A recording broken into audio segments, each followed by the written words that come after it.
नमस्कार, हरिओम। बहुत बहुत स्वागत है आप सभी का हमारे यूट्यूब चैनल शुभ ज्योतिष में। मैं हूं एस्ट्रो शुभ्रा शुक्ला और आज हम बात करेंगे मीन राशि वाले जातकों के वार्षिक राशिफल की। तो सबसे पहले हम ये जान लें कि इनका व्यक्तित्व कैसा होता है। ये बेहद रोमांटिक, बहुत ही कल्पनाशील और इनका जो मन होता है वो हमेशा कथाओं में, परी कथाओं में, कहानी में, इन सब चीज़ों में लगा हुआ होता है। यानी ये कल्पनाशील ज़्यादा होते हैं। देखने में सुंदर, गोरे चिट्टे और आराम से जीवन जीने वाले व्यक्ति ऐसे होते हैं। अब हम बात करेंगे कि जो वर्ष में इनके करियर कैसा रहने वाला है। तो करियर की जो शुरुआत है वो अप्रैल मई, ये 2 महीने इनके लिए बहुत ही अच्छे साबित होंगे। अप्रैल मई जून जुलाई, इन 4 महीनों में इनकी कोई भी नई जॉब लगने के पूरे पूरे चांसेस हैं। यदि आपने कोई भी एग्ज़ाम दिया था, कोई इंटरव्यू दिया था, तो बस योग पूर्णतया बन चुके हैं। गुरुदेव की कृपा, बृहस्पति देव की कृपा, शनि देव की कृपा आप पर विशेष रूप से बनी रहेगी। आप जीवन को एक ऐसे मोड़ पर ले जाएंगे जिसकी अभी तक आपको सिर्फ प्रतीक्षा थी। इस तरह से पूरा वर्ष आपका ये गोल्डन ही गोल्डन है। यदि आप व्यापारी थे, आपको व्यापार में दिक्कतें बीच में आ रही थी, तो सारी दिक्कतें समाप्त हो जाएंगी। मार्च, अप्रैल, मई, जून, ये 3-4 महीने आप कुछ नया व्यवसाय शुरू करेंगे। उनमें भी बहुत तेज़ी के साथ इम्प्रूवमेंट होगा और आप 2-3 जगह, यानी कि एक जगह आप बिजनेस शुरू करके 2-3 जगह वही बिजनेस बढ़ाने में पूर्णतया सफल होंगे। अब हम बात करेंगे आपके मैरिज लाइफ और लव अफेयर की। तो यदि आप शादीशुदा थे तो आपका जीवन बेहद सुंदर रहने वाला है। आप एक दूसरे को विशेष रूप से टाइम दे पाएंगे, एक दूसरे से को समझने का पूरा पूरा अवसर मिलेगा। कुछ मिसअंडरस्टैंडिंग थोड़ी मोड़ी जो चल रही थी वो भी समाप्त होंगी। मई जून के महीने में आप कहीं प्लान वे से बाहर जाएंगे और अपना समय एक दूसरे के साथ विशेष रूप से स्पेंड करेंगे। यदि आपका प्रेम प्रसंग चल रहा था तो मार्च और अप्रैल के महीने में आपके ऐसे योग बन जाएंगे कि यदि आप प्रैक्टिकल करना चाहते थे तो बस सुखद समाचार आपको मिलेगा।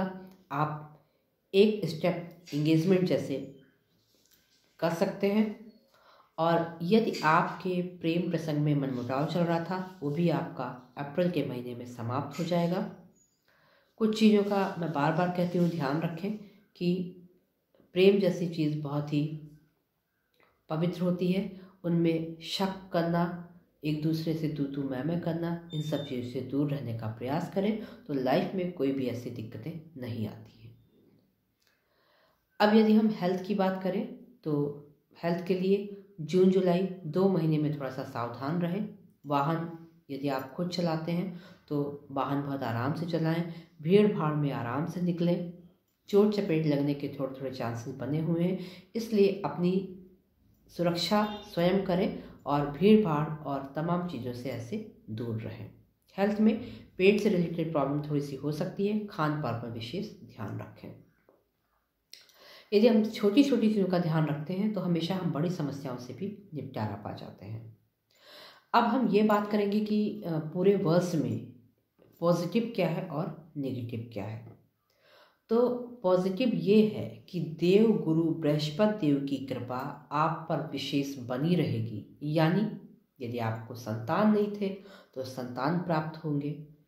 यदि घर में आपको संतान थे और संतान के साथ रहने का, उनसे बातचीत करने का सुख नहीं प्राप्त हो पा रहा था, यानी बाहर रहते थे, तो वो आपके साथ रहेंगे, यानी आपको समय देंगे और कुछ रुके हुए काम आपके अवश्य होंगे। ये है पॉजिटिव। नेगेटिव क्या है?